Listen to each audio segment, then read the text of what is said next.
জয় শ্রীকৃষ্ণ। রাধে রাধে। আজ আমি আপনাদের বলবো শ্রী বাঁকে বিহারীজির মন্দিরে 2 মিনিট অন্তর অন্তর পর্দা দেয়া হয় কেন। কথিত আছে প্রায় 400 বছর আগে শ্রী বাঁকে বিহারীজির মন্দিরে একটি বৃদ্ধ মহিলা এসেছিলেন। এত বড় পৃথিবীতে আপন বলতে তখন তার কেউ ছিল না। এই দুঃখে তিনি মন্দিরে এসে ভজন শুরু করেন। রোজ ভজন করতে করতে তিনি ভক্তিতে এতটাই ডুবে যান যে স্বয়ং শ্রী বাঁকে বিহারীজিকে নিজের সন্তান বলে মানতে শুরু করেন। তখনই ঘটে এক আশ্চর্য চমৎকার।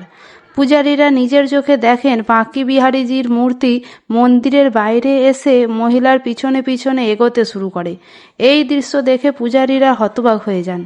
তখন তারা ভগবানের কাছে প্রার্থনা করেন যে তিনি যেন মন্দির ছেড়ে বাইরে না যান।